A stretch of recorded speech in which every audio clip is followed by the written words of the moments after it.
안녕하세요. 김원상입니다. 비껴 앞돌리기 6번째 수업 시간인데요.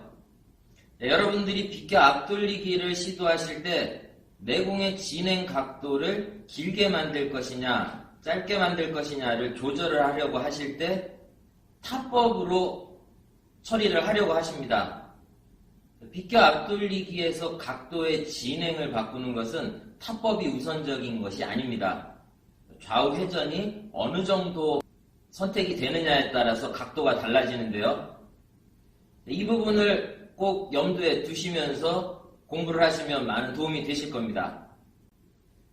110페이지 6번째 수업 첫 번째 문제를 풀어보겠습니다. 지금 이 배치는 두께를 얇게 선택하면 얇게 선택할수록 오히려 각도가 짧아지는 그런 배치입니다. 좀 특수한 경우인데요. 상당히 어려운 문제입니다. 두께를 최대한 많이 선택하면서 내공이 앞으로 전진하도록 해야 되는데요. 앞으로 전진하기 위해서는 상단 회전이 필요한 것이 아니라 왼쪽 회전이 최대한 발휘가 돼야 됩니다.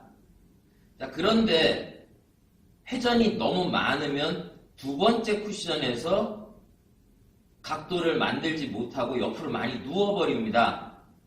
그렇기 때문에 첫 번째 쿠션에서만 회전력을 다 발휘를 하고 두 번째 쿠션에서는 회전이 좀 소모가 되게끔 하는 그런 당점을 선택하셔야 되는데요. 두께는 키스가 나지 않는 최대의 두께 3분의 2 정도 선택하시면 되고요. 회전은 10시 정도의 회전만을 선택하시면 두 번째 쿠션에서 솟아오르면서 득점을 할 수 있는 그런 경험을 하게 되실 겁니다.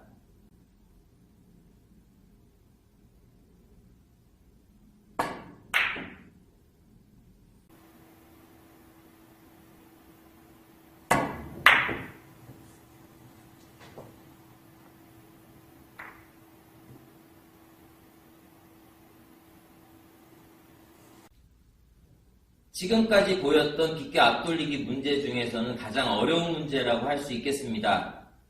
첫 번째 쿠션에서는 회전이 최대한 발휘가 돼야 되고 두 번째 쿠션에서는 내가 결정한 옆 회전이 다 소모가 되면서 무회전식으로 진행을 해야지만 솟아오르면서 각도를 만들어낼 수 있는데요. 이때 타법은 너무 길게 뻗거나 빠르게 하지 않도록 하는 것이 중요합니다. 가볍게 두께에만 집중하시면서 터치하는 느낌으로 샷을 하시면 성공하실 수 있습니다. 두 번째 문제는 내공과 목적구의 거리가 상당히 멀어졌습니다. 하지만 첫 번째 문제보다는 훨씬 수월한 문제인데요. 두께를 2분의 1 정도 결정하시면 일목적구를 반대쪽 코너까지 이동시킬 수 있습니다. 이때 각도를 만들 수 있는 회전만 선택해 주시면 되는데요. 9시 방향의 최대 회전이면 각도를 충분히 만들어낼 수 있습니다.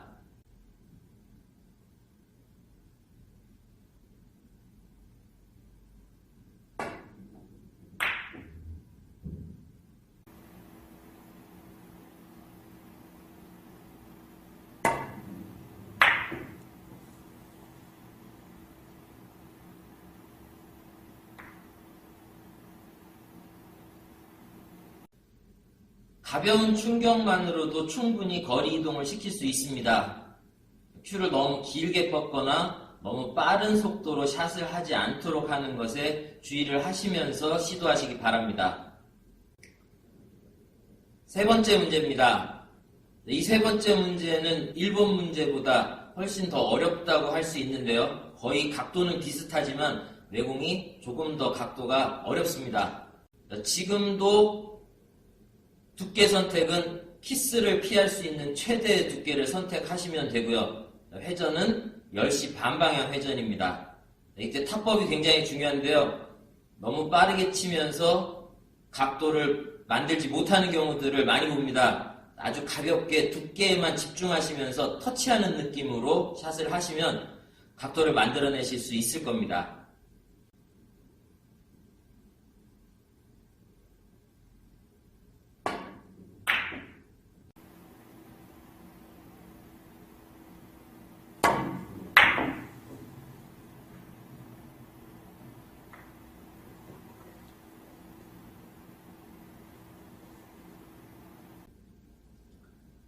네 번째 문제는 내공의 위치가 전진력을 많이 가질 수밖에 없는 위치입니다. 두께를 얇게 선택할 수도 없는데요. 조금만 얇으면 쿠션이 먼저 맞거나 아니면 키스를 유발하기 때문입니다. 두께를 최소한 4분의 3 정도는 선택을 하셔야지만 키스를 피할 수 있는데요. 그렇게 두껍게 쳤을 때는 오히려 더 많이 밀립니다. 밀리지 않게끔 하는 방법은 여러 가지가 있겠지만 가벼운 충격을 주는 탑법을 사용하시면 상단 당점에서도 쉽게 성공하실 수 있습니다. 회전은 11시 방향 회전입니다.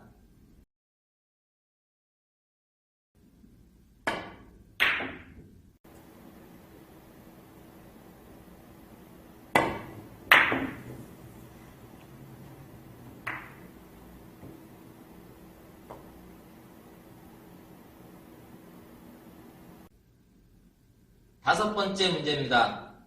4번 문제보다 내공이 한 포인트 더 중앙 쪽으로 옮겨지긴 했습니다. 하지만 진행 각도상은 거의 차이가 없습니다. 두께는 마찬가지로 4분의 3 정도 선택하시면 키스를 피할 수 있고요.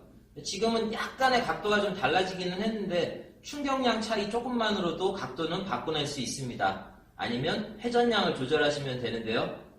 저는 조금 전과 다르지 않는 그 두께와 그 당점으로 시도를 해보려고 합니다.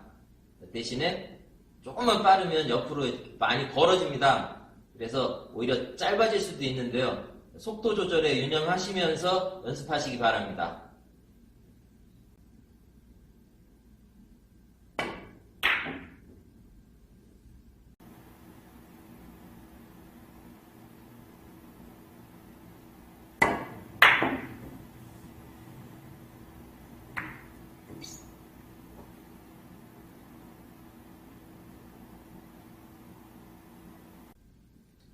여섯 번째 문제는 일목적구와 이목적구의 위치가 조금씩 바뀌었습니다. 내공이 전진력을 많이 가지는 그런 배치기는 합니다만 포지션을 신경 쓸 수 있는 배치인데요. 일목적구를 반대쪽 코너 이쪽까지 옮기려고 하면 두께를 상당히 많이 선택해야 됩니다. 그러면 내공의 진행이 순조롭지 않고 힘을 많이 뺏기게 되는데요. 그런 부분을 우려를 해서 저는 두께를 좀 얇게 2분의 1 정도만 선택을 해서 일목적구를 이쪽 코너 쪽으로 진행시키려고 합니다. 회전은 12시 회전이면 충분히 각도를 만들어낼 수 있습니다.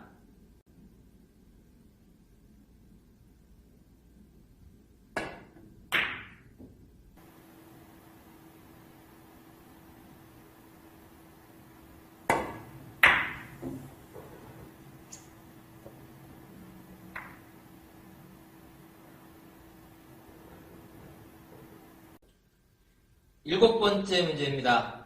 여섯 번째 문제보다 내공이 한 포인트 당구대 중앙 쪽으로 옮겨졌습니다.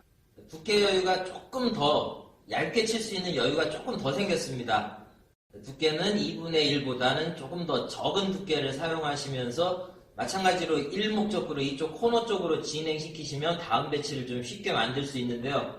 회전은 두께가 조금 더 얇아졌기 때문에 오히려 각도가 좀 짧아질 수 있습니다. 조금 전진할 수 있도록 회전을 11시 정도 회전을 사용하겠습니다.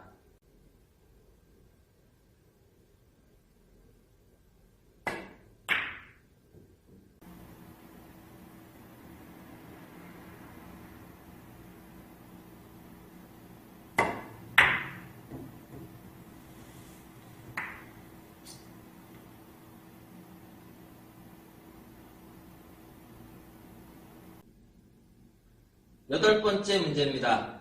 내공이 당구대 중앙 쪽으로 한 포인트 올라가면서 일목적구와 거리가 좀 가까워졌습니다. 거리가 가까워져서 두께에 대한 집중력은 훨씬 더 발휘를 할 수 있는데요. 자세가 좀 불편합니다. 고정된 자세, 안정된 자세를 취할 수 있도록 하는 것에 좀 신경을 좀 쓰셔야 될 것 같고요. 이번에는 두께를 조금 두껍게 사용해서 이쪽 코너 쪽으로 일목적구를 내리겠습니다. 지금 이 각도에서 두께를 얇게 선택을 하시면 오히려 내공이 짧게 진행하면서 득점을 하지 못할 수도 있습니다.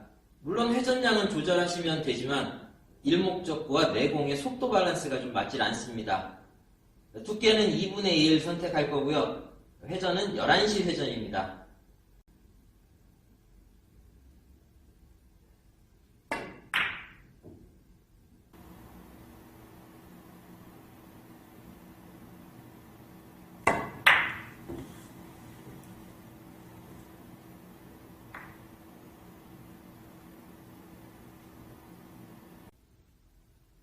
내공이 당구대 중앙에 놓이면 자세가 상당히 어려워집니다. 저도 바둥바둥거리면서 시범을 보여드렸는데요. 여러분들도 꼭 반드시 연습을 해보시고 다음 문제로 넘어가시기 바랍니다. 어렵다고 생각하시면 그냥 넘어가는 것이 아니라 꼭 한 번은 성공을 해보셔야 됩니다. 그런 경험들이 여러분들이 실전에서 난구를 해결하거나 아니면 어려움을 극복해 나갈 수 있는 그런 능력들을 만들어줍니다. 연습만이 여러분들의 실력을 향상시킬 수 있습니다. 연습 많이 하시고요. 저는 다음 시간에 뵙겠습니다.